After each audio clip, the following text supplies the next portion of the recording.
ஏற்கனவே எல்லாம் பார்த்துக்கிட்டு இருந்த பகுதி தான். ஆனாலும் இன்றைக்கும் அதே பகுதியை நம்ம பார்க்கலாம். செபத்தை குறித்து பார்த்தோம். இன்றைக்கி ரூத்து புஸ்தகத்தை எடுத்துக்கொள்ளுவோம். ரூத்து புஸ்தகத்தை எடுத்துக்கொண்டு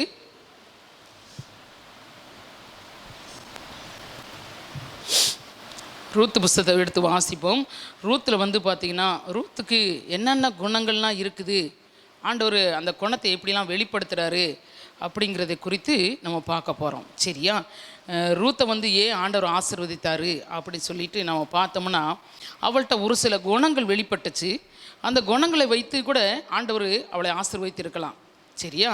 நம்மள்ட்ட அந்த குணங்கள் இருக்கா அப்படின்னு சொல்லி பார்க்குறது தான் இந்த அருமையான வேத பகுதி. நம்ம வாசிக்கலாம். ரூத்தின் புஸ்தகத்தை எடுத்துக்கொள்ளுவோம். 1:8 வாசிப்போமா? ரூத்து புஸ்தகம் 1ஆம் அதிகாரம் 8வது வசனத்தை வாசிப்போம். நகோமி தன் 2 மருமக்களையும் நோக்கி, நீங்கள் இருவரும் உங்கள் தாய் வீட்டுக்கு திரும்பி போங்கள். மரித்து போனவர்களுக்கும் எனக்கும் நீங்கள் தயை செய்தது போல கர்த்தர் உங்களுக்கும் தயை செய்வாராக. ஆமென். இங்கே ஒரு காரியத்தை நகோமி சொல்கிறாங்க. நீங்கள் எனக்கு என்ன செஞ்சீங்க? தயை செய்தீங்கள். அப்போ ரூத்துக்கு என்ன ஒரு குணம் வெளிப்படுது அப்படின்னு சொன்னால், தயை செய்கிறது குணம். அவருங்க நகோமி சொல்கிறாங்க, நீங்கள் என்ன செய்கிறீங்க? நீங்கள் என் 2 மகன்களுக்கும் எனக்கும் என்ன செஞ்சீங்க? தயை செஞ்சீங்க. அதுபோல் ஆண்டவர் என்ன செய்வார்? உங்களுக்கும் தயை செய்வார். நீங்கள் என்ன செய்யுங்க? திரும்பி போங்க அப்படின்னு சொல்லி சொல்கிறாங்க. அப்போ ரூத்துட்டு ஒரு குணம் வெளிப்பட்டுச்சு. அதைத்தான் இங்கே சொல்கிறாங்க. நகோமி சொல்கிறாங்க, தயை செய்தீர்கள். அப்போ நம்ம கூட என்ன செய்யணும்? தயை செய்கிறதுனா என்னென்னா, அது என்ன சொல்கிறது? அவங்க குடும்பத்தோடு இணைஞ்சு.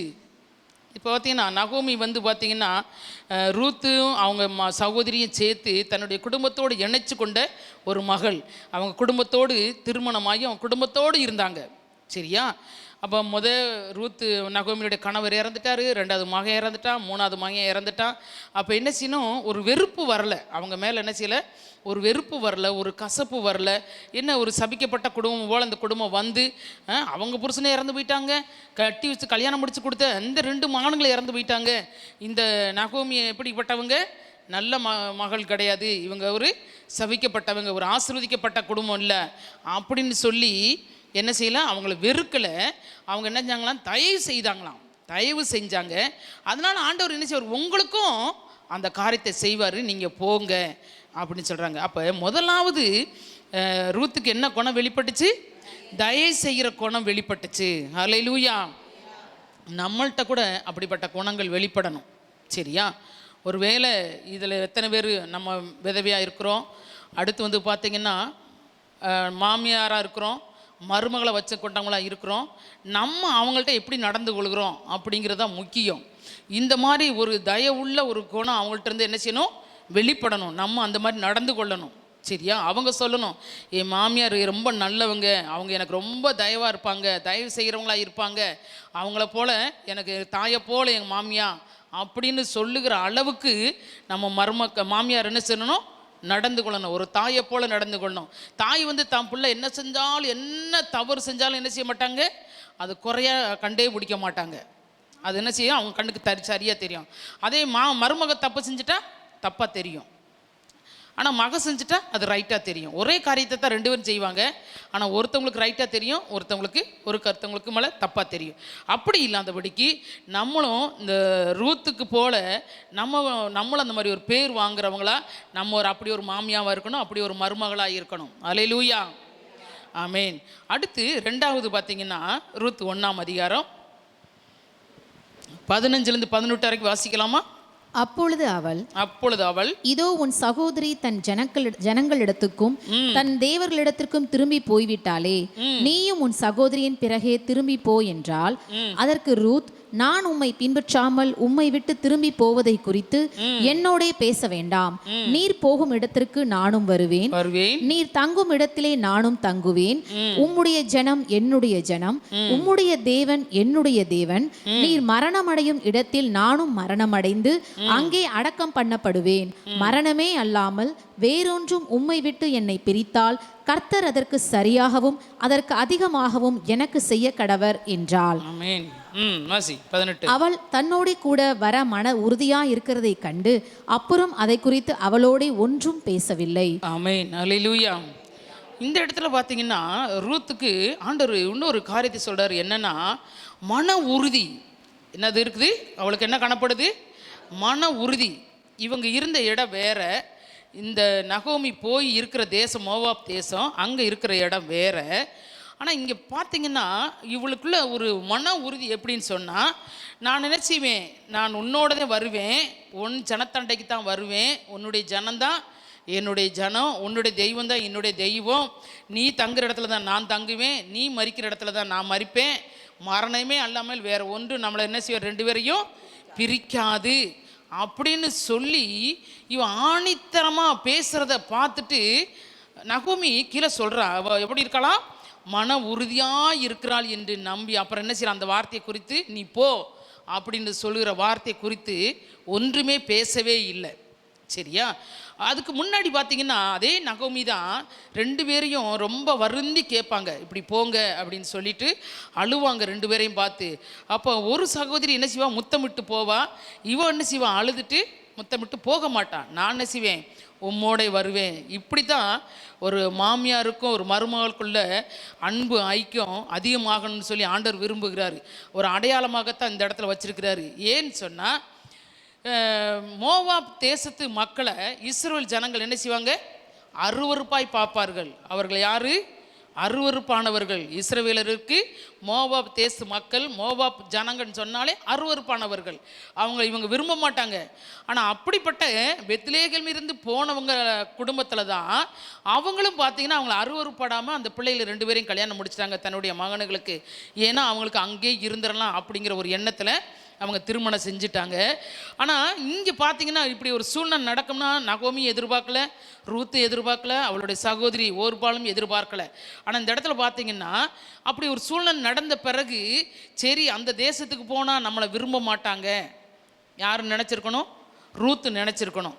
அந்த தேசத்துக்கு போனால் நம்மளை அவங்க விரும்ப மாட்டாங்க, நம்ம வந்து அதனுடைய ஜனம் மோவாப் ஜனம் நம்மளை விரும்ப மாட்டாங்க, நம்ம அங்கே போக முடியாது, நம்ம இங்கேயே இருந்துக்கலாம் அப்படின்னு அவள் தீர்மானிக்கல. ஆனால் இந்த இடத்துல என்ன சொல்கிறா? மரணம் மட்டும்தான் உண்மையை என்னையும் பிரிக்கணும், வேறு எதுவும் வந்து நம்மளை என்ன செய்யக்கூடாது, பிரிக்கக்கூடாது அப்படின்னு சொல்லிட்டு மன உறுதி உள்ளவளாய் காணப்பட்டாள். ரூத் என்ன செஞ்சால்? மன உறுதி உள்ளவளாய் காணப்பட்டாள். அப்போ ரூத்துட்ட ரெண்டாவது குணம் என்ன குணம் வெளிப்பட்டுச்சு? ஆமாம், தயை செய்கிறவளாய் காணப்பட்டால். ரெண்டாவது ஒரு குணம் வெளிப்பட்டுச்சு. என்ன குணம்? மன உறுதி உள்ளவளாய் காணப்பட்டாள். அதுக்கடுத்து பார்த்தீங்கன்னா ரூத் 2ஆம் அதிகாரம் 13ஆம் வசனத்தை வாசிப்போமா? அதற்கு அவள், என் ஆண்டவனே, உம்முடைய கண்களில் எனக்கு தயை கிடைக்க வேண்டும். நான் உம்முடைய வேலைக்காரிகளில் ஒருத்திக்கும் சமானமாய் இராவிட்டாலும் நீர் எனக்கு ஆறுதல் சொல்லி உம்முடைய அடியாளோடே பட்சமாய் பேசினீரே என்றாள். பார்த்தீங்களா? இந்த இடத்துல பார்த்தீங்கன்னா அவ என்ன செய்றா? எந்த வேலையும் தெரியாத ஒரு தேசத்துலேருந்து இன்னொரு தேசத்துக்கு வந்தவ, அவளுக்கு எதுவுமே தெரியாது. அவளுடைய தேசத்தில் அவள் எப்படி இருந்தா அப்படிங்கிற குறித்து ஒன்றுமே இல்லை. ஆனால் அவளை சரித்திரத்தில் வாஸ்து பார்க்கும்போது பார்த்தீங்கன்னா அவள் வந்து ஒரு ராஜாக்களுடைய குடும்பத்தில் பிறந்து வளர்ந்தவர். யார்? ரூத்து ஒருபாள் எங்கே வளர்ந்தவங்க? ராஜாக்கள் குடும்பத்தில் பிறந்து வளர்ந்தவங்க. அப்படி வளர்ந்ததுனால அவளுக்கு வெளி வேலைன்னா என்னன்னே தெரியாது, கஷ்டம்னா என்னன்னே தெரியாது, பாடுகள்னா என்னன்னே ஒன்றுமே தெரியாது. அப்படி வளர்ந்த பிள்ளை தான் ரூத்து. ஆனால் இங்கே வந்து என்ன செய்கிறா? மாமியா சொல்கிறா, நீ என்ன செய்வேன்? வெளியே போய் இது ஆயில் வேலை செஞ்சு எடுத்துகிட்டு வாமா அப்படின்னு சொன்ன உடனேவும் அதுக்கு என்னஞ்சா? அவன் என்ன பண்ணா? உடனே கீழ்ப்படிஞ்சா. என்ன செஞ்சா? உடனே என்னஞ்சா? கீழ்ப்படிஞ்சா. தாழ்மை உள்ளவளாய் மாறிட்டாள். இந்த இடத்துல பார்த்தீங்கன்னா தாழ்மை உள்ளவளாய் அவன் நெஞ்சா தன்னை மாற்றிக்கொண்டு என்ன செஞ்சா? வயல்வெளிகளுக்கு நெல் பிறக்க போறா. அந்த வயல்வெளி எப்படி இருக்கும்னு சொல்லி பாருங்களேன். ஆதியாகமம் 33:15 வாசிங்க.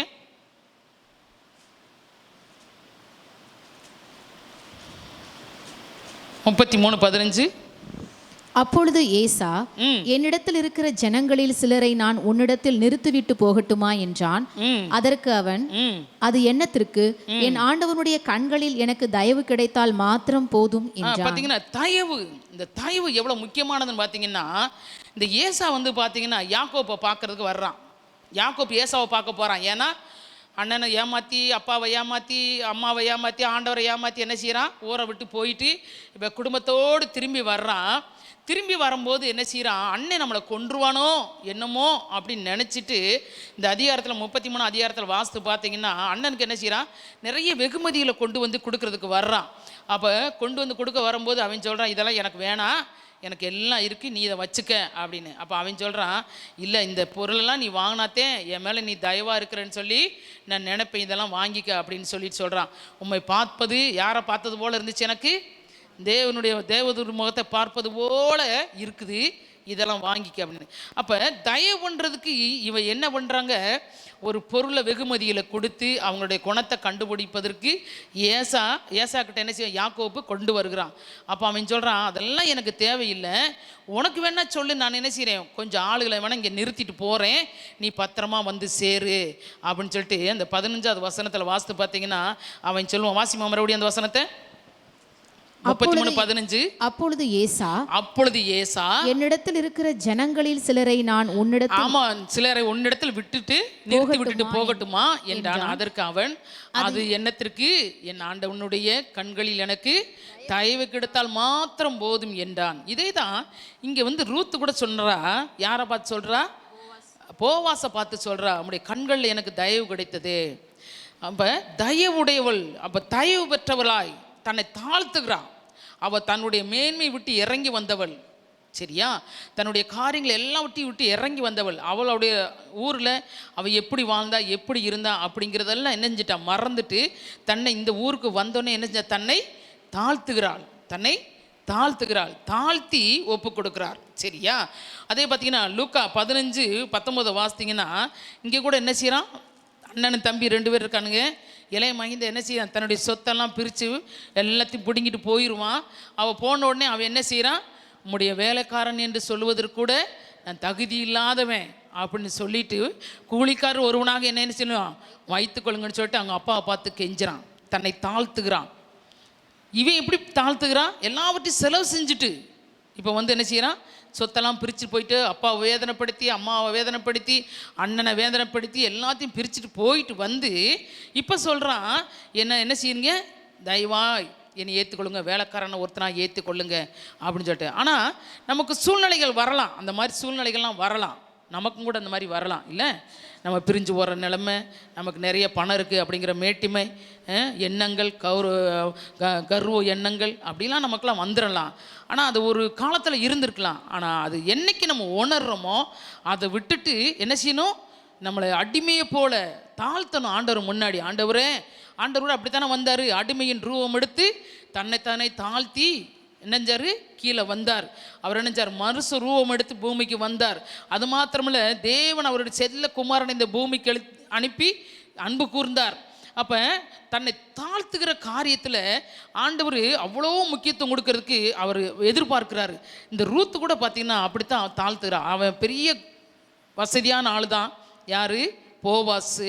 ஆனால் அந்த போவாசு முன்னாடி, நான் பெரிய ராஜாக்களுடைய குடும்பத்திலேருந்து பிறந்து வந்தவ, நான் அவளாக்கும் இவளாக்கும் அப்படின்னு எதுவுமே தன்னை குறித்து அறிமுகமாகாதபடி நீங்கள் என்ன செஞ்சீங்க, எனக்கு தயவு பாராட்டினீங்க, எனக்கு இறக்க வச்சிங்க அப்படின்னு சொல்லிட்டு மோவாபிய ஸ்திரியான தன் ரூத்து என்பவள் நகோமியை பார்த்து, நான் வயல்வெளிக்கு போய் யாருடைய கண்களில் எனக்கு தய கிடைக்குமோ அவருக்கு பிறகே நானே செய்வேன், கதிர்களை பொறிக்கொண்டு வருகிறேன் என்றாள். இதற்கு அவள், என் மகளே நீ போ என்றாள். ஏன்னு சொன்னால், யார் கண்ணில் எனக்கு தயவு கிடைக்குதோ, ஏன்னா எந்த தேசத்துக்காரி, மோவாப் தேசத்துக்காரி. இஸ்ரவேல் ஜனங்கள் அவளை சீக்கிரம் உள்ளே சேர்க்க மாட்டாங்க, சரியா. அப்போ சொல்கிற, யாருக்கு எனக்கு அவங்க கண்ணில் எனக்கு தயவு கிடைக்குதோ அவங்க பின்னாடி போய் நினைஞ்சிறேன், நான் வயலில் போய் கதிர்களை பொறிக்கொண்டு வருகிறேன் அப்படின்னு சொல்லிட்டு போகிறான். தனக்கு ஒன்றுமே தெரியாது, வயலில் எப்படி பொறுக்கணும், எப்படி எடுக்கணும் அப்படிங்கிறது ஒன்றுமே தெரியாது. ஆனாலும் மாமியாட்ட சொல்லிட்டு என்ன செய்கிறான், போகிறான். அப்போ 3வது குணம் அவள்கிட்ட என்ன வெளிப்படுது, தாழ்மையின் குணம் வெளிப்படுகிறது. அதுக்கடுத்து பார்ப்போம், ரூத் 2:2 வாசிங்க. மோவாபிய ஸ்திரீயான ரூத் என்பவள் நகோமியை பார்த்து, நான் வயல்வெளிக்கு போய் யாருடைய கண்களில் எனக்கு தயை கிடைக்குமோ அவர் பிறகே கதிர்களை பொறுக்கி கொண்டு வருகிறேன் என்று சொன்னால். அதுக்கடுத்து லேவியராமம் 19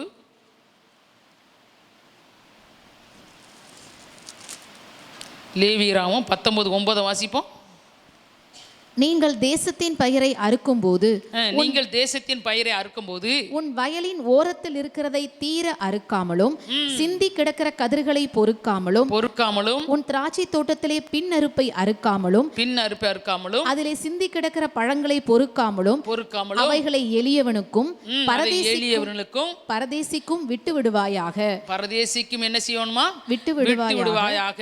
நானே உன் தேவனாகிய கர்த்தர். இந்த இடத்துல பாத்தீங்கன்னா ஏன் ரூத் வந்து கதிர்களை பொறுக்க போனா அப்படின்னு சொன்னா, அப்போ கதிர்களை கட்டி எடுத்துக்கிட்டு கொண்டு போகும்போது என்ன செய்யுமா? கதிர் வருமா? ஆனால் ஆண்டவர் அதுக்கு முன்னாடி வார்த்தையை சொல்லியிருக்கிறாரு. என்னென்ன சொல்லியிருக்கிறாரா? பழம் இருக்கும்போது அதில் கொஞ்சம் விட்டுறணும், கதிராக இருக்கும்போது கொஞ்சம் விட்டுறணும், கீழே சிந்துறதை பொறுக்கக்கூடாது. அது யாருக்கா? எளியவர்களுக்கும் பரதேசிகளுக்கும். எளியவர்களுக்கும் பரதேசிகளுக்கும் இந்த இடத்துல சொல்லப்பட்டிருக்கிறது. அதே வசனத்தை இன்னொரு இடத்துல வாசிங்க. உபாகம் 24:19 வாசிங்க. யாருக்கு விடணுமா அப்படின்னு சொல்லிட்டு. நீ உன் பயிரை பரதேசி திக்கற்றவன் விதவை ஆகிய இவர்களுடைய நியாயத்தை புரட்டுகிறவன் சபிக்கப்பட்டவன் என்பார்களாக. நீ உன் பயிரை அறுக்கையில் 24:19 உன் பயிரை அறுக்கும்போது உன் வயலிலே ஒரு அரிக்கட்டை மறதியாய் வைத்து வந்தாயானால், நீ அரிக்கட்டை அறுக்கும்போது ஒரு அரிக்கட்டை அங்க மறந்து வச்சுட்டு வந்துட்டீங்கன்னா அதை எடுத்து வரும்படி திரும்பி போக வேண்டாம். நீ அதை எடுத்துக்கொள்ளணும்னு சொல்லி திரும்பி என்ன செய்யக்கூடாதா? போக வேண்டாம். உன் தேவனாகிய கர்த்தர் உன் கை பிரயாசத்தில் எல்லாம் உன்னை ஆசீர்வதிக்கும்படி அதை பரதேசிக்கும் திக்கற்ற பிள்ளைக்கும் விதவைக்கும் விட்டு விடுவாயாக. ஆமென். அல்லேலூயா. அதை என்ன செய்யணுமா? யாராருக்கு விட்டுறணுமா? பரதேசிக்கு, திக்கற்றவர்களுக்கு, விதவிகளுக்கு. இப்போ இங்கே யார் பிறக்க போகிறது? விதவியான ரூத்து. அப்போ அந்த நாட்கள்லாம் பார்த்தீங்கன்னா ஆண்டவருடைய கட்டளையின்படி கரெக்டாக நடப்பாங்க. அல்லேலூயா. ஆமாம், நீங்கள் போகக்கூடாது. கதிரை விட்டுட்டு வந்துட்டேன், ஒரு கட்டை வச்சுட்டு வந்துட்டாங்க, மறந்துட்டு வந்துட்டேன் அப்படின்னு சொல்லிட்டு நினைச்சக்கூடாது. அதை எடுக்க போகக்கூடாது. அப்படி நீ போனேன்னு சொன்னால் உன் கையின் பிரயாசத்தை நீ நினைச்ச மாட்டேன், ஆசீர்வதிக்க மாட்டேன் அப்படின்னு ஆண்டவர் சொல்கிறாரு. அதை நீ எடுக்க போகாத. நீ கீழே சிந்தினதையும் திரும்ப எடுக்கக்கூடாது, பொறுக்கக்கூடாது. அது யாருக்குமா? பரதேசிகளுக்கு, திக்கற்றவர்களுக்கு, விதவிகளுக்கு. அந்த அதுக்கு முன்னாடி உள்ள வசனத்தை பார்த்தீங்கன்னா அதில் என்ன செஞ்சிருக்கு? திராட்சை பழங்களையும் கதிர்களை என்ன செய்யணும்? விட்டு விடணும். பின்னறுப்புக்கு வேணும்னு சொல்லி விட்டுட்டு வந்துடாத. அதில் எல்லாம் விட்டுட்டு வரணும். அது யாருக்கும்? பரதேசிகளுக்கும் திக்கற்றவர்களுக்கும். அப்போ பரதேசிகளுக்கும் திக்கற்றவர்களுக்கும் ஆண்டவர் இப்படிலாம் ஒரு கட்டளை போட்டு வச்சிருக்கிறாரு. இன்னைக்கு நம்ம அதை செய்கிறோமா? நீ வீட்டில் சாப்பாடு செய்கிறீங்களே, பாசு சொன்னாரே ஏழைகளுக்கு கொண்டு வந்து சாப்பாடு கொடுக்கறதுக்கு என்ன செய்யும்? தினம் ஒரு சாப்பாடு கொண்டு வாங்கன்னு. நீங்கள் சாப்பாடு செய்யும் போதே ஒரு சாப்பாடு எக்ஸ்ட்ரா செஞ்சு ஒரு ஏழைக்கு கொண்டு வந்து கொடுக்குறோமா? ஒரு திக்கற்றவங்களுக்கு கொடுக்குறோமா? ஒரு விதவிக்கு கொடுக்குறோமா? ஒரு பரதேசிக்கு கொடுக்குறோமா? இல்லை, நம்ம கணக்காக நமக்கு செஞ்சு நம்மளே சாப்பிட்டு நம்மளே முடிச்சிடுறோம். இல்லை, நம்ம இந்த வேத பகுதியெல்லாம் வாசிக்கிறது இல்லை, நம்ம வாசித்து படிக்கிறது இல்லை. பரதேசி நினைக்கிறது இல்லை, திக்கற்றோல் நினைக்கிறது இல்லை, விதவியிலும் நினைக்கிறது இல்லை. அப்புறம் எப்படி ஆண்டவர் நம்ம கையின் பிரயாசத்தை நமக்கு ஆசீர்வதிப்பார்? சொல்லுங்க இப்போ. அப்போ கதிர்களை பொறுக்கிறதுக்கு அவள் போகிறான்னு சொன்னால் ஆண்டவர் போட்ட கட்டளையின்படி அவங்களாம் நடக்கிறாங்க. அதனால தான் அவள் சொல்கிறா, நான் போகிறேன், நான் போய் எங்கே கதிர்கள் பிறக்கிறதுக்கு எனக்கு அவங்க கண்ணில் தயவு கிடைக்குதோ அவங்க பின்னாலே போய் நான் பொறுக்கிட்டு வரேன்னு மாமியாட்ட சொல்லிட்டு போகிறா ரூத்து. இல்லை, 13ஆம் வசனம் வாசிமா. 2:13 வாசி. அதற்கு அவள், என் ஆண்டவனே, உம்முடைய கண்களில் எனக்கு தயை கிடைக்க வேண்டும். நான் உம்முடைய வேலைக்காரிகளில் ஒருத்திக்கும் சமானமாய் இராவிட்டாலும் நீர் எனக்கு ஆறுதல் சொல்லி உம்முடைய அடியாளோட பட்சமாய் பேசினீரே என்றாள். பார்த்தீங்களா? பட்சமாய் பேசினீரே. யாரு? போவாசை பார்த்து சொல்றா, எனக்கு என்ன செஞ்சிருக்கீங்க? நீங்க என்ன செய்யுங்க? பட்சமாய் என்கிட்ட பேசி எனக்கு நடத்துறீங்களே உம்முடைய வேலைக்காரங்களை ஒருத்தர். ஏன்னா மோவாப் பெண்களை என்ன செய்வாங்க? இஸ்ரேல் ஜனங்கள் சேர்க்க மாட்டாங்க. அப்போ இந்த போவாஸ் என்ன செய்கிறாரு? தயவு பண்ணிட்டு நீ எங்கேயும் போகக்கூடாது, வாலிபர்கள் பின்னாடி போகாதபடி, கண்டவங்க பின்னாடி போகாதபடி நீங்கள் வந்தபடினால் ஆண்டவர் உன்னுடைய குணத்தை என்ன செஞ்சுருக்காரு? நல்ல குணமாக மாற்றிருக்கிறாரு. நீ இங்கேயே இரு. ஏன்னா அவங்க சேர்த்துக்கொள்ள மாட்டாங்க, மற்றவங்க பார்த்து அடிச்சிருவாங்க, விரட்டிடுவாங்க. உமக்கும் எங்களுக்கும் எந்த சம்மந்தம் இல்லை, ஏன் இங்கே வந்த, ஏன் என் தோட்டத்துக்குள்ளே வந்த அப்படின்னு சொல்லி விரட்டிடுவாங்கன்னு சொல்லி தான் போவாஸ் என்ன செய்கிறாரு? இங்கேயே இரு அப்படின்னு சொல்லி அவ சொல்கிறான். அப்படி பட்சமாக என்னோட பேசுனீங்களே, என்னோட என்ன செஞ்சீங்க? பட்சமாய் பேசுனீங்களே. அப்போ பாருங்க, ஆண்டவர் ரூத்தை பார்த்து என்ன சொல்கிறாரு? மன உறுதியாக இருந்தாலும் கடின உழைப்பாளி அவள். அவள் என்னஞ்சா கடின உழைப்பாளியாக இருந்து தான் வயல்வெளியெல்லாம் பொறுக்கிறதுக்கு அவள் போகிறான். சரியா? கடின உழைப்பாளியாக இருக்கிறதுனால தான் அவள் போய் பரதேசிக்கு விட்டு போனதானே, திக்கற்றவங்களுக்கு விட்டுட்டு போன, விதவிகளுக்கு விட்டுட்டு போனதானே, ஆண்டவர் சொன்னதானே அந்த கட்டளையின்படி இவள் போய் என்ன செஞ்சா, கதிர்களை பொறுக்க போனாள். அல்லேலூயா. ஆமாம், நம்மளுடைய வாழ்க்கையிலும் கூட நம்மளுடைய வருமானத்தில், நம்முடைய ஆஸ்திகளில், நம்முடைய சம்பாதத்தில், நம்முடைய ஆசீர்வாதங்களில் நம்ம ஏழைகளையும் திக்கற்றவர்களையும் பரதேசிகளையும் விதவிகளையும் என்ன செய்யக்கூடாது, மறந்துடக்கூடாது. அப்படி நீங்கள் செய்யும்போது ஆண்டவர் நினைச்சு வர தெரியுமா, அதை திரும்ப நினைச்சு வர உங்களுக்கு தருவார். ஏழைக்கு இறங்குறவன் ஆமாம் அதை திரும்ப தருவார். அதிகமாக கொடுத்தா அதிகமாக தருவார், கொஞ்சமாக கொடுத்தா கொஞ்சமாக கொடுப்பார். ஆனாலும் நம்ம ஆசீர்வதிக்கப்படணும்னா இதெல்லாம் சரியாக நம்ம கடைபிடிக்கணும். அப்படி கடைபிடிச்சா தேவன் நினைச்சுவார் நம்மளை ஆசீர்வதிப்பார். அல்லேலூயா. அப்போ அவள் ஒரு கடின உழைப்பாளியாக இருந்து தான் அவள் புறப்பட்டு போகிறான். எப்படியாவது ஒரு வைராக்கியமாக போய் என்ன சரி எங்கேயாச்சும் பொறுக்கிட்டு வந்துடணும் அப்படின்னு. ஏன்னா வீட்டில் ஒன்றுமே கிடையாது. சரியா? ஆனால் அப்படி போகிறது நிமித்தமாக தான் அங்கே சாப்பிட்ற ரொட்டியெல்லாம் எடுத்து வச்சுருந்து மாமியாவுக்கும் கொண்டு வந்து கொடுப்பான். இந்த காலத்தில் மருமக அப்படி கொடுக்குறாங்களா உங்களுக்கு? சொல்லுங்க பார்ப்போம். திரும்பி கூட பார்க்க மாட்டாங்கல்ல. ஆனால் அந்த நாட்களில் பாருங்கள், அந்த ரூத்து தனக்கு கொடுத்த ஆகாரத்தை சாப்பிட்டுட்டு மீதி எடுத்து வச்சு கொண்டு வந்து யார் கொடுப்பா? மாமியா கொடுப்பா. எவ்வளோ நல்ல ஒரு குணம் பார்த்தீங்களா ரூத்துக்குள்ளே இருந்த குணம். சரியா? அது மாத்திரமில்லை, ரூத்தின் புஸ்தகம் 3ஆம் அதிகாரம் 8ஆம் வசனத்தை வாசிங்க. பாதி ராத்திரியிலே அந்த மனுஷன் அருண்டு திரும்பி ஒரு ஸ்திரீ தன் பாதத்தண்டையிலே படுத்திருக்கிறதை கண்டு, நீ யார் என்று கேட்டான். அவள், நான் உம்முடைய அடியாளாகிய ரூத், நீர் உம்முடைய அடியாள் மேல் உம்முடைய போர்வையை விரியும், நீர் சுதந்திரவாளி என்றாள். 3:8. ஆமாம். இங்கே என்னன்னா, ரூத்துகிட்ட வந்து ஆலோசனை சொல்லி அனுப்புகிறா நகோமி. நீ இப்போ என்ன செய்யணும், அங்கே போயிரு.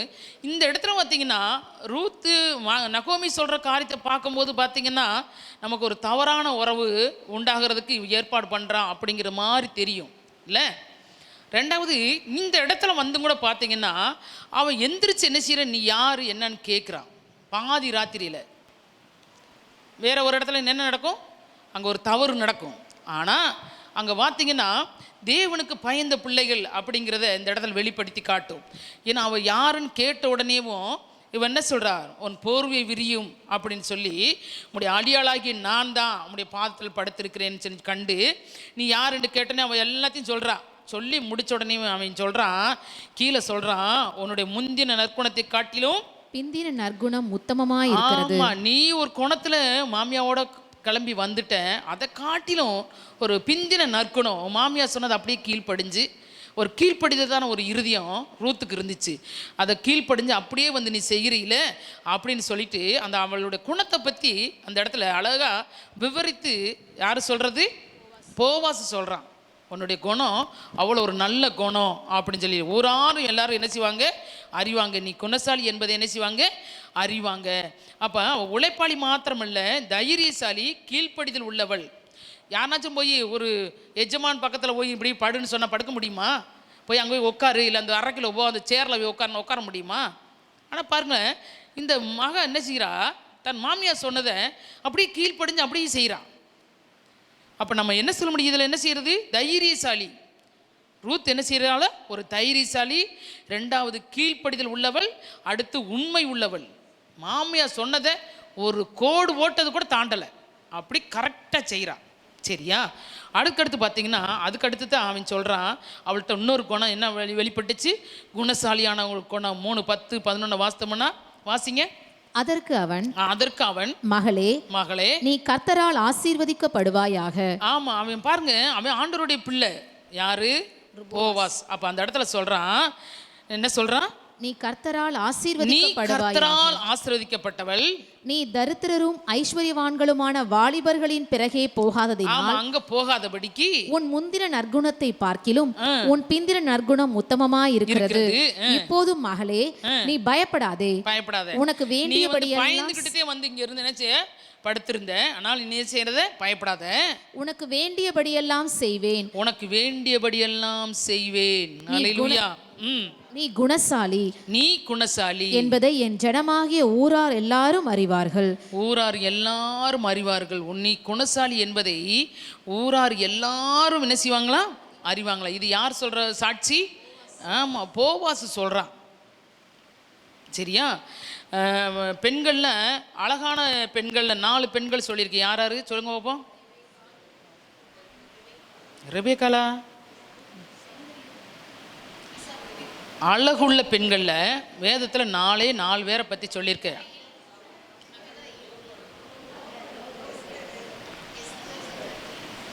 சொல்லுங்க எல்லாம் சொல்லுங்க.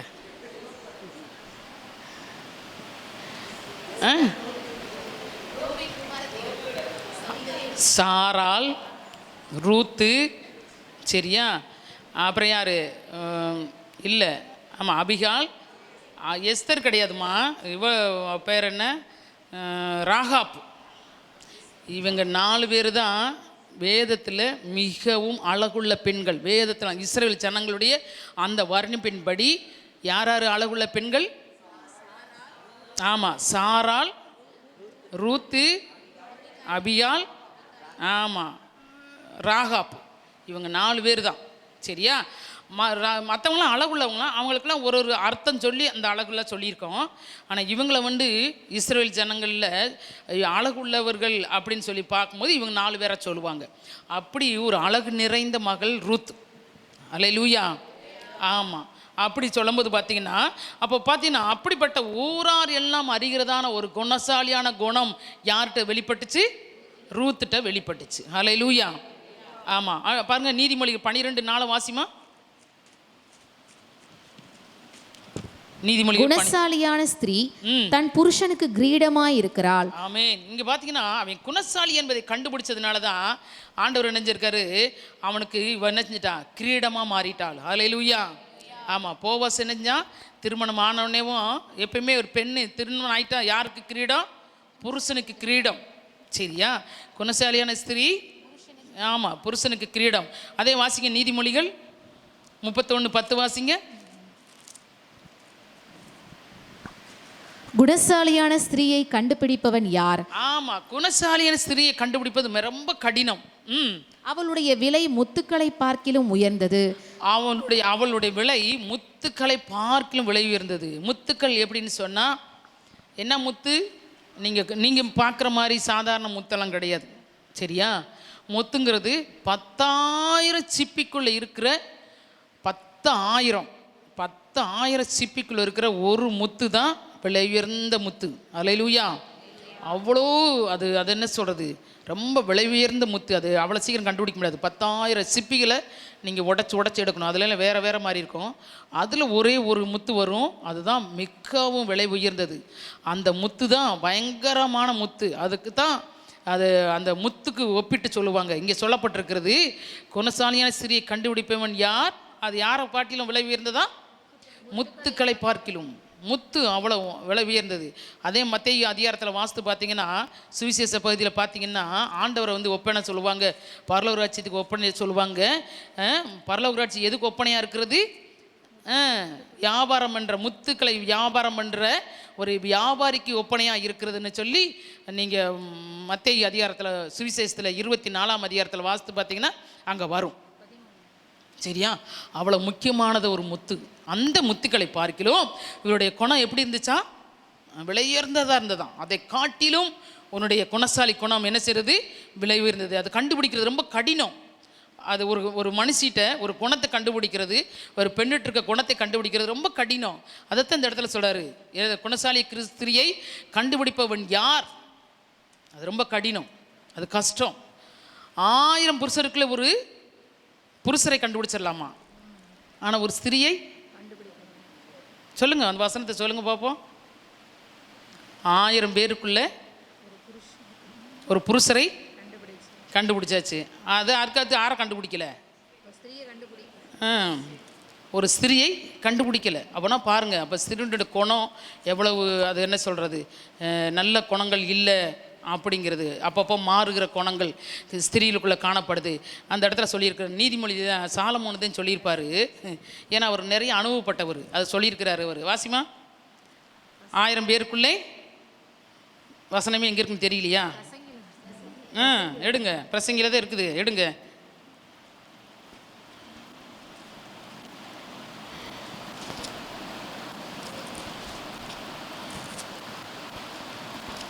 பிரசங்கி 7ஆம் அதிகாரம் 28 வாசிங்க.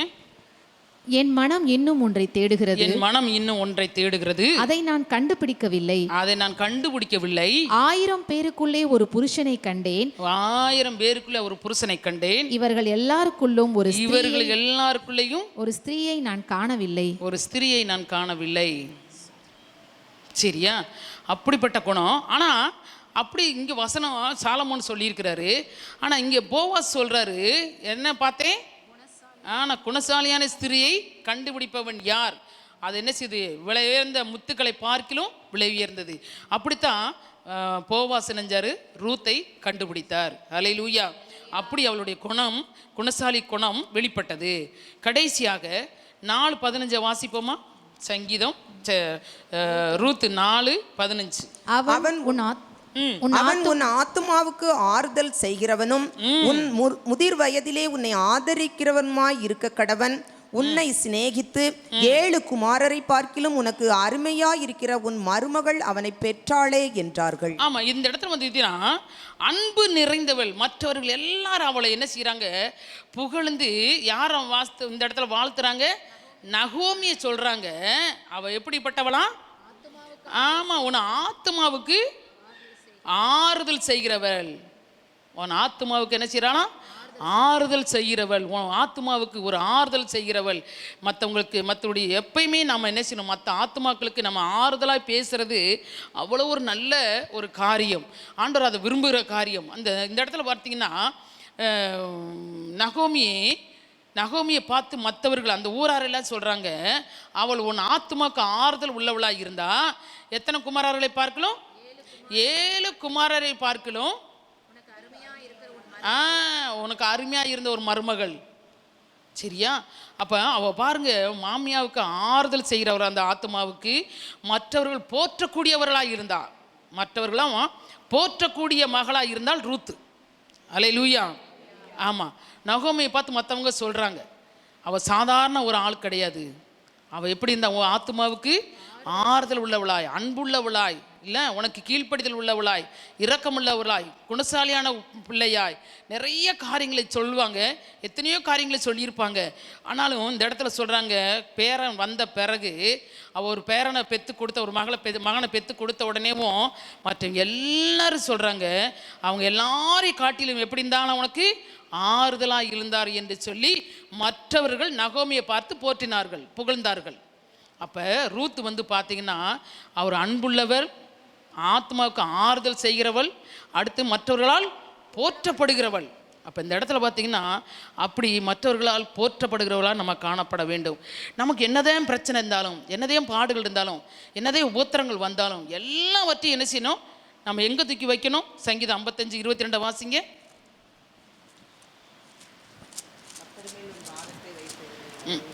பைக்கில் வாசிங்க. கர்த்தர் மேல் உன் பாரத்தை வைத்துவிடு, ஆமென். அவர் உன்னை ஆதரிப்பார், அவரே உன்னை ஆதரிப்பார், நீதிமானை ஒருபோதும் தள்ளாட விட்டார். ஆமென். அல்லேலூயா. இந்த இடத்துல நீதிமானாய் காணப்பட்டதான ரூத்தை ஆண்டவர் ஒருபோதும் என்ன செய்யல? தள்ளாட விடவில்லை. அவள்கிட்ட குணங்கள்லாம் வெளிப்பட்டுச்சு. ஆண்டவர் என்ன செய்றார்? உன் பாரத்தையெல்லாம் என் மேல் வைத்து விடு, நான் என்ன செய்வாதே பார்த்து கொள்ளுவேன். நான் நீதிமானை ஒருபோதும் என்ன செய்ய மாட்டேன்? தள்ளாட விட மாட்டேன். இன்னைக்கு நீங்களும் நானும் ஒரு நீதிமானை போல, ஒரு நீதிமாட்டியை போல நம்ம காணப்பட்டோம்னா நம்மளுடைய காரியங்கள் எல்லாம் என்ன செய்யும்? ஒரு ஜெயமாய் மாறும். ரூத்துக்கு செய்த தேவன் உங்களுக்கு செய்ய மாட்டாரா? எனக்கு செய்ய மாட்டாரா? நம்ம ரூத்தினுடைய குணங்கள் நமக்குள்ள என்ன செய்யணும்? வெளிப்படணும். கடின உழைப்பாளியாக இருக்கணும், குணசாலியாக இருக்கணும், உண்மை உள்ளவளாய், கீழ்ப்படிதல் உள்ளவளாய், நேர்மையானவளாய் நம்ம காணப்பட்டோம்னா ஆண்டவர் என்ன சொல்றாரு? உன் பாரத்தெல்லாம் என் மேலே வச்சிரு. அவள் நினைச்சிருப்பா, அவள் பாரத்தெல்லாம் ஆண்டவரை நம்பித்தே வந்தா. ரூத்த நகோமியை நம்பி வந்தாளா? அந்த தேசத்துக்கு போனால் இவங்களை ஏற்றுக்கொள்ளாத ஒரு இடம். அந்த இடத்துக்கு யாரை நம்பி வந்தா? ஆண்டவரை நம்பி வந்தா. ஆண்டவரை நம்பி வந்ததுனால தான் ஆண்டவர் நினைஞ்சார், அவளை கொண்டு இயேசு கிறிஸ்து இந்த பூமிக்கு வரும்படியாக, யூதர்கள் இந்த பூமிக்கு வரும்படியாக, யூத ராஜசிங்க வரும்படியாக ஆண்டவர் ரூத்தை பயன்படுத்தினார். அவள் அப்படி ஒரு தைரியசாலியாய், குணசாலியாய் அவள் காணப்பட்டது நிமித்தமாக தான் ஆண்டவர் நினைஞ்சார், அவளுக்கு கூடயே இருந்தார். அதனால ஆண்டவர் சொல்கிறாரு, உனக்கு என்ன பாரம் இருக்கும்? அவள் இந்த ஊருக்குள்ளே வரும்போது ஒன்றுமே இல்லை. வீடு கிடையாதுமா, பாத்திரங்கள் கிடையாது, சிலிண்டர் கிடையாது, அடுப்பு கிடையாது, சாப்பாட்டுக்கு எந்த வழியும் கிடையாது, கையில் காசு கிடையாது, எந்த இதுவுமே இல்லை. ஒன்றுமே இல்லாமல் தன்னுடைய மாமியாவோட நடந்து வந்தாள். பஸ்ஸில் வந்தா, கழுதையில் வந்தா, குதிரையில் வந்தா, அப்படிலாம் ஒன்றுமே போடலை. அவள் எப்படி வந்தா? நடமையாக நடந்து என்ன செஞ்சாங்க? ஆமாம், தேசத்துக்குள்ளே வந்தாங்க, பெத்லேஹேமுக்குள்ளே வந்தாங்க. வந்து அவள் எல்லாவற்றிலும் அவள் உண்மை உள்ளவளாக இருந்தபடினால் அவளுக்கு நெருக்கங்கள் இருந்திருக்கும், பாடுகள் இருந்திருக்கும், உபத்திரங்கள் இருந்திருக்கும். ஒன்றுமே இல்லாமல் டக்கு டக்குன்னு நடந்த காரியம் கிடையாது. சரியா? அவள் ஒவ்வொரு நாளும் ஆண்டவரை நம்பி நம்பி நம்பி அவர் மேலே பாரத்தை வைத்து விட்டு என்னஞ்சா கடந்து சென்றார். அதனால் ஆண்டவர் பார்த்தாரு, அவருடைய காரியங்கள் ஒன்றும் அவளை விட்டு போகாதபடி எல்லாவற்றுக்கும் அவர் துணையாக இருந்து நீதிமானை ஒருபோதும் தள்ளாட விடாத தெய்வம் அந்த ரூத்தோடு இருந்ததுனால தான் அன்னைக்கு ரூத் நிமித்தமாக இயேசு கிறிஸ்து இந்த உலகத்துக்கு வருவதற்கு தேவன் அந்த பாத்திரத்தை பயன்படுத்தினார். ஹல்லேலூயா. நம்மளும் கூட அந்த ரூத்தை போல நம்ம காணப்படுவோமானால் நம்ம மூலமாக அநேக இயேசு கிறிஸ்துவை பற்றி சொல்லுகிறதான அநேக மக்களை நன்மை செய்யலாம், ஆண்டவர்களை வழி நடத்துகிறவர்களாய் நம்ம காணப்படலாம். நம்ம மூலமாக இயேசு கிறிஸ்து பிறக்க வேண்டும். ஹல்லேலூயா. ஆமாம், நம்ம என்ன செய்யணும் தெரியுமா? இந்த குணங்கள்லாம் இல்லாதனால தான் இயேசு கிறிஸ்து நம்ம மூலமாக பிறக்க மாட்டுறாரு. இல்லை, நம்ம குணங்கள் என்ன செய்யறது? அப்படிப்பட்ட குணங்களாக இருக்குது. அப்போ ரூத்தை போல் நம்முடைய குணங்கள் எல்லாம் மாற வேண்டும். அப்படி மாறுனா நம்ம மூலமாக இயேசு கிறிஸ்து பிறப்பார். ஹல்லேலூயா. ஆமாம், அந்த இயேசு கிறிஸ்து அறிக்கிறதுக்கு தான் நீங்களும் நானும் ஆண்டவருடைய பிள்ளையாக இருக்கிறோம். வேதத்தை தூக்கிட்டு இந்த ஆலயத்துக்குள்ளே வந்திருக்கிறோம். நம்ம ரூத்தை போல மாறணும்னு சொன்னால் நம்மளை கொண்டு தேவன் அநேக ஜாதி ஜனங்களை என்ன செய்வார்? ஆண்டவர்களை கொண்டு வர்றதுக்கு நம்மளை கொண்டு ஆண்டவர் பயன்படுத்தார். ஹல்லேலூயா. எல்லாரும் எழுந்து நிற்போமா? எழுந்து நின்று ஆண்டவர் நோக்கி பார்க்கலாமா?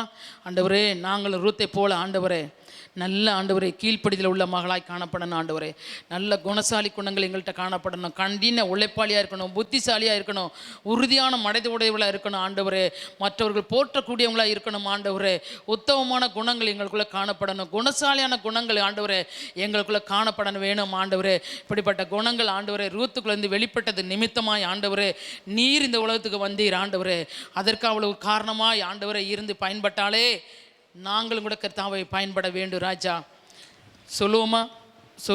ஆண்டவரை பார்த்து சொல்லுங்கள். ஆண்டவரே, நாங்கள் அப்படியாக நாங்கள் பயன்பட வேண்டும். ஆண்டவரே, நாங்கள் பயன்பட வேண்டும். ஆண்டவரே, அப்படியா எங்கள் மூலம் வெளிப்படுங்க. ஆண்டவரே, வெளிப்படுங்க. ஆண்டவரே, வெளிப்படுங்க. ஆண்டவரே, நாங்கள் அதை போல் நாங்கள் மாறணும். ஆண்டவரே, ஒரு வேளை எத்தனை வருஷம் விசுவாசியாக இருந்தாலும் இப்படிப்பட்ட குணங்கள் எங்களிலிருந்து வெளிப்படலே. ராஜா, எங்களை வெளிப்படும்படியாக ஆவியானவரே நீர் உதவி செய்ய வேண்டுமா நாங்கள் செபிக்கிறோம். ஆண்டவரே, ஹல்லேலூயா, ஹல்லேலூயா, ஹல்லேலூயா, ஹல்லேலூயா. உமக்கு நன்றி ஆண்டவரே, உமக்கு நன்றி ஆண்டவரே, உமக்கு நன்றி ஆண்டவரே. உந்தன் அடிமை நானையா, என்னை காப்பாற்றும் கடமை உமக்கையா. உந்தன் அடிமை நானையா, உமக்கையா. போவான் போவான் போர்வையால் என்னை மூடுமையா. ஏசையா, என் ஏசையா, அன்பினால் என்னை மூடுமையா. போவாஸ் போவாஸ் போர்வையால் என்னை மூடுமையா. ஏசையா, ஏசையா, உம் அன்பினால் என்னை மூடுமையா. நிறைவான பரிசு நீர்தானையா, உந்தன் நிழல் தானே தங்கும் சொர்க்கமையா. நிறைவான பரிசு நீர்தானையா, உம் நிழல் தானே தங்கும் சொர்க்கமையா.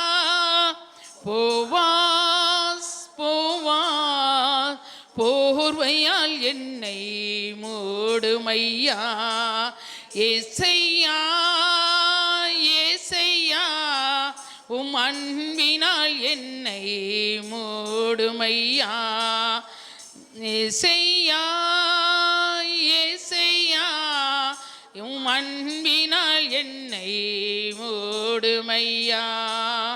சோதனையோ வேறும் சோதனையோ எதுவுமே என்னை பிரிக்காதையா. வேதனையோ வேறும் சோதனை பிரிக்காதையா. போவாஸ் போர்வையால் என்னை மூடுமையா.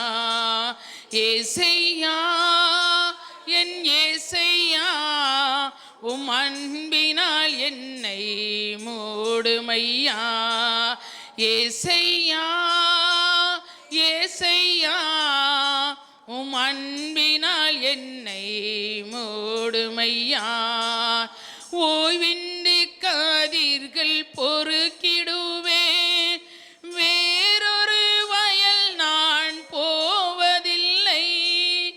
ஓய்வின்றி கதிர்கள் பொறுக்கிடுவேன், வேறொரு வயல் நான் போவதில்லை. போவாஸ் போவாஸ் போர்வையால் என்னை மூடுமையா. ஏசையா என் ஏசையா, உம் அன்பினால் என்னை மூடுமையா.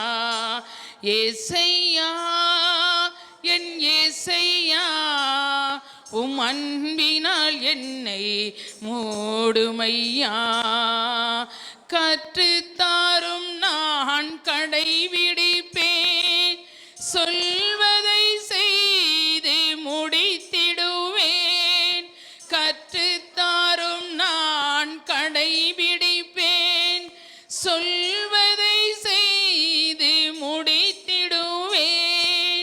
போவான் போவான் போர்வையால் என்னை மூடுமையா. ஏசையா ஏசையா, உம் அன்பினால் என்னை மூடுமையா. ஏசையா என் ஏசையா, உம் அன்பினால் என்னை மூடுமையா. ஏசையா என் ஏசையா, உம் அன்பினால் என்னை மூடுமையா. ஆமென். ஆண்டவரே, எங்களுக்கு கற்றுத்தருகிற தெய்வமே, எங்களுக்கு கற்றுத்தாருங்க ஐயா. நாங்கள் கடைபிடித்த ஆண்டவரே, ஒரு நாள் சோர்ந்து போகாதபடி ஆண்டவரே, அதை சரியாய் நாங்கள் கடைபிடிக்க எங்களை ஒப்பு கொடுக்கிறோம் ஆண்டவரே. எங்களை ஒப்பு கொடுக்கிறோம் ஆண்டவரே. அன்பினால் எங்களை மூடுகிறவர் ஆண்டவரே, எங்களை நிரப்புகிறவர் ஆண்டவரே, எங்களை வெறுமையாய் விடாத தெய்வம் ஆண்டவரே, எங்களை கைவிடாதவரே, எங்களை தள்ளாட விடாத தெய்வம் ஆண்டவரே நீர் ஆண்டவரே.